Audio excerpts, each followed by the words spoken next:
Thanks for visiting the patient and the weather today. I'm meteorologist Al Peterlin. I'd like to talk about the Weather Health Report for June 22nd, 2026.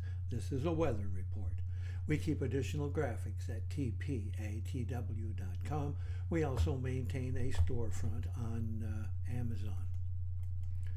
Looking at the surface map for Monday, the 22nd, looks like high pressure trying to push through the Great Lakes, and we have a horseshoe-shaped swath of unsettled weather all the way up and down the plains across the south and back up the eastern seaboard.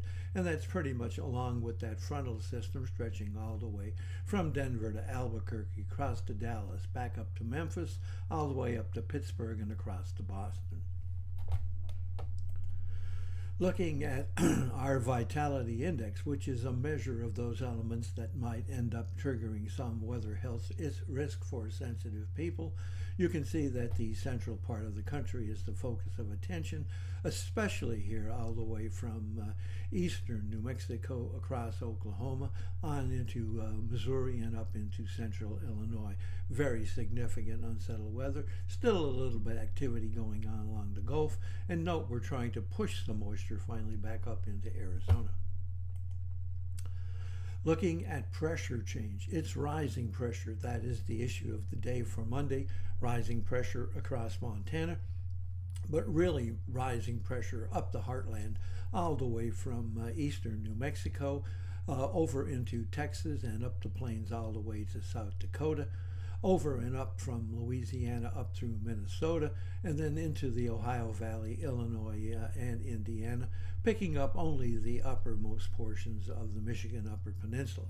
However, the real focus of interest runs all the way from Oklahoma across eastern Kansas up into central Illinois. Note that we also have an area of rising pressure just trying to leave New England from coastal Massachusetts, New Hampshire, and coastal Maine. While temperatures are rising and we're hitting that really first day of daylight starting to fall back toward winter already, it does look like not significant amounts of really significant changing temperatures, although we have a little bit of falling here across Oklahoma and then some rising here in Iowa and a little bit of rising up in South Dakota. Dew point temperature change, nothing really significant except that we're starting to have the increase in dew point temperature and an increase in vapor pressure, all trying to work its way back into the monsoon areas of Arizona. You'll note that we still have lingering increasing vapor pressure here in the eastern seaboard. Looking at an instability index, and it's been really settling down since the last couple of days, but still very significant right along the Gulf.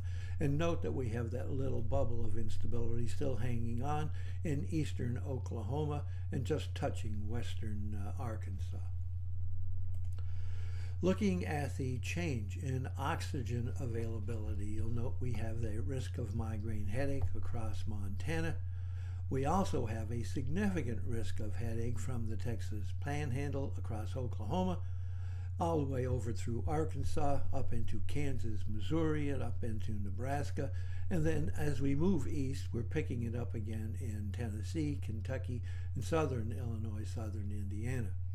Note we also have a risk of migraine here in the Northeast.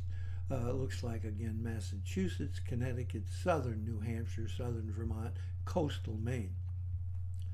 Florida is interesting, where we have a touch of migraine risk right in central Florida, but we have a risk of asthma and arthritis both in northern and southern Florida, and that risk of asthma and arthritis extends up the eastern seaboard through Virginia mainly and up into Maryland. We also have a risk of asthma and arthritis here in South Dakota, another area just to the east of Iowa and northern Illinois.